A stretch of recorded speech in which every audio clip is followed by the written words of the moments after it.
오늘 우리가 함께 읽을 말씀 사무엘상 11장, 로마서 9장, 예레미야 48장, 시편 25편 말씀입니다.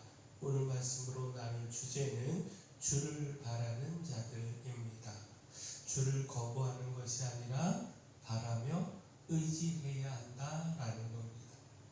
그 주를 거부하는 자들에게는 심판이 있습니다. 자, 예레미야 48장은 모압을 향한 심판의 말씀인데, 그들은 하나님이 아닌 보물을 의지하고 헛된 신인 그모스를 의지했습니다. 교만함으로 하나님을 거슬렀습니다. 그 결과 하나님의 심판으로 멸망을 당하고 다시 나라를 이루지 못하게 된다라는 겁니다. 예레미야 48장 7절 말씀 보면, 내가 내 업적과 보물을 의뢰함으로 너도 정복을 당할 것이요 그모스는 그의 제사장들과 고관들과 함께 포로되어 갈 것이라. 자, 보물의 헛됨을 보여주는 말씀입니다. 그것이 결국 구원을 가져다 주지 못하고 심판 때 그 자신을 보호하지 못한다는 사실을 가르쳐 주고 있습니다. 또한 예레미야 48장 13절 말씀 보면, 이스라엘 집이 베델을 의뢰함으로 수치를 당한 것 같이 모압이 그모스로 말미암아 수치를 당하리라. 자, 믿고 신뢰했던 신 그모스가 아무런 도움도 되지 못한다 라는 말씀입니다. 그모스가 자신들을 구원하고 복을 주리라 믿고 섬겼지만 오히려 그것이 하나님의 심판에 이르게 한다라는 겁니다. 하나님이 아닌 헛된 신을 믿고 따른 결과는 심판일 뿐임을 전하고 있다라는 겁니다. 자, 예레미야 48장 42절도 말씀을 보면, 모압이 여호와를 거슬러 자만하였으므로 멸망하고 다시 나라를 이루지 못하리로다. 자, 여호와 하나님을 거부할 때 주어지는 결과는 오직 심판뿐이라는 사실을 가르쳐 주고 있습니다. 오직 구원은 하나님께 있고요, 따라서 교만함이 아니라 겸손함으로 하나님의 은혜를 구해야 한다는 사실을 가르쳐 주고 있습니다. 자, 결국 무엇입니까? 주를 바라며 은혜를 구하는 자들에게는 주님의 은혜와 구원이 주어집니다. 그러나 교만함으로 주를 거부하는 자들에게는 수치와 멸망이 있을 뿐이다 라는 겁니다. 하나님의 심판을 피할 수 없다라는 겁니다. 하나님이 아닌 그 어떤 재물도 신도 우상도 구원을 보장하지 못합니다. 따라서 오직 하나님만 바라며 의지해야 합니다. 교만함을 버리고 겸손함으로 주님의 은혜를 구해야 한다라는 겁니다. 자, 그때에 주님의 은혜를 바라며 믿을 때에 구원함이 있습니다. 로마서 9장은요, 믿음으로 말미암는 의에 대하여 전하고 있는데, 율법으로는 결코 의에 이를 수 없지만 하나님의 약속을 따라 믿음으로 의에 이를 수 있음을 가르치고 있습니다. 자, 이것을 설명하기 위하여 육신의 자녀가 아닌 약속의 자녀가 하나님의 자녀로 인정받는다는 것을 전하고 있고, 또 토기장의 예를 들며 모든 주권이 하나님께 있고 하나님께서 그 뜻에 따라 자유롭게 선택하신다라는 사실을 전하고 있습니다. 로마서 9장 30절에서 32절 말씀 보면, 그런즉 우리가 무슨 말을 하리요? 의를 따르지 아니한 이방인들이 의를 얻었으니 곧 믿음에서 난 의요.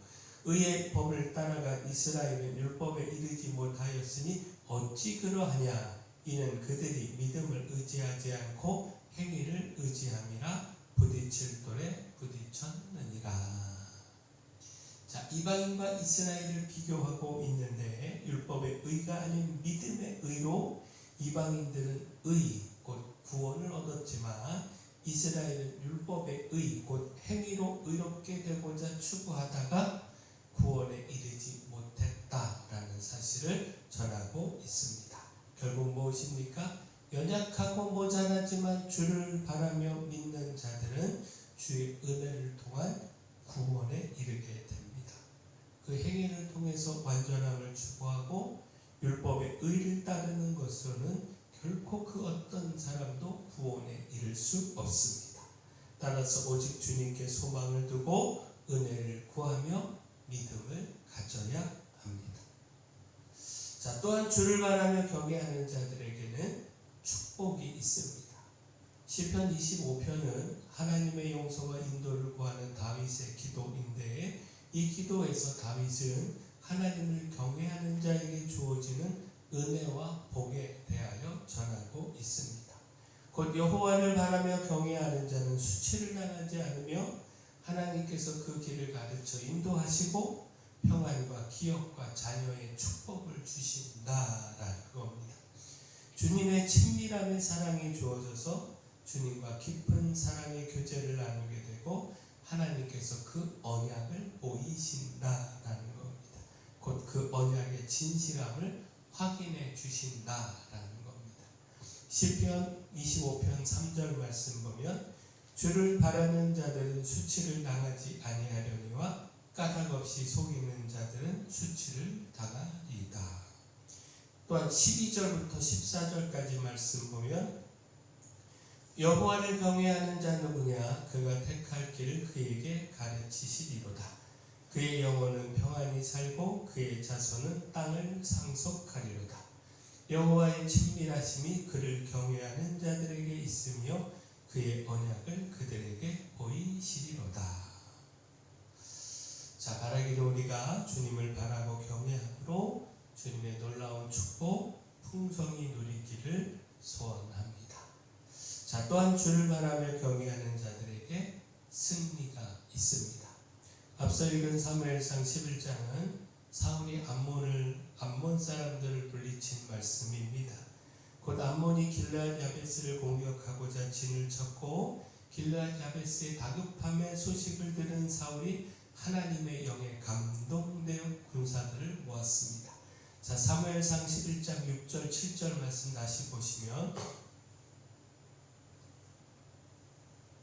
사울이 이 말을 들을 때에 하나님의 영에게 크게 감동되매 그의 묘가 크게 일어나 한결이 손을 잡아 각을 뜨고 전령들의 손으로 그것을 이스라엘 모든 지역에 두루 보내어 이르되 누구든지 나와서 사울과 사무엘을 따르지 아니하면 그의 소들도 이와 같이 하리라 하였더니 여호와의 두려움이 백성에게 임하매 그들이 한 사람같이 나온지라. 자, 그의 노가 크게 일어났다라는 말씀에 주목을 해야 하는데 그 사울은 암몬 침략의 소식을 듣고 두려워하지 않았다는 겁니다. 길르앗 야베스 사람들은요 암몬의 군대를 보고 하천하고자 했습니다. 결국 그 군대를 이길 수 없다 생각을 한 것이고 또 암몬의 군대를 두려워했다는 것이죠. 그러나 하나님의 영이 임한 사울에게는 결코 그 암몬의 군대가 두려움이 되지 않았고 오히려 전령들을 보내 이스라엘 백성들을 군사로 소집하며 그 백성들에게 하나님의 두려움을 전했습니다. 곧 참된 두려움의 대상이 되시는 하나님을 바라보며 의지한 사울에게는 그 무엇도 두려움이 되지 않은 겁니다. 오히려 그 하나님께서 주시는 힘과 영으로 두려움 없이 암몬과 싸울 수 있었고 또 승리할 수 있었습니다. 그 사무엘상 11장 11절에 이튿날 사울이 백성을 3대로 나누고 새벽에 적진 한가운데로 들어가서 날이 더울 때까지 암몬 사람들을 치매 남은 자가 다 흩어져서 둘도 함께한 자가 없었더라. 주를 바라본 사람들, 곧 하나님을 소망하며 의지하는 사람들에게 하나님은 그 영을 통하여 힘을 더해 주십니다. 그 길을 인도하시고 승리를 주십니다. 내 힘을 의지하면 패하고 넘어질 수밖에 없지만 주님을 바람으로 주의 힘을 입을 때 언제나 승리할 수 있습니다.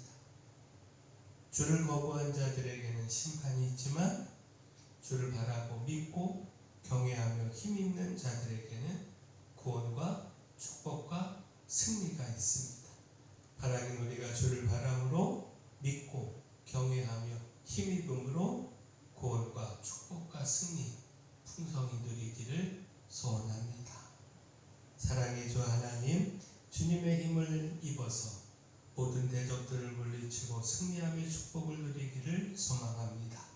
주님을 바라고 믿음으로 누리는 구원의 은혜를 놓치지 않게 하시고 또 주님을 바라고 경외함으로 인도하심의 은혜, 평안과 자녀와 기업과 교제와 약속 등 주님의 축복을 누리게 하여 주시옵소서. 은혜의 주님, 교회 내 연약한 모든 분들 주님의 강력한 손으로 안수하시고 치료하여 주시옵소서. 교회를 위하여 기도합니다. 이 마을의 빛으로 소금으로 사명 잘 감당하게 하여 주시옵소서. 돌아오는 주일 설립 41주년 감사 예배 위에 하나님의 큰 은혜와 능력을 더하시고 또 9월 8일부터 진행되는 부흥성 예배에 성령의 역사를 나타내 주시옵소서. 모든 것 주님께 맡겼고 예수님 이름으로 기도합니다.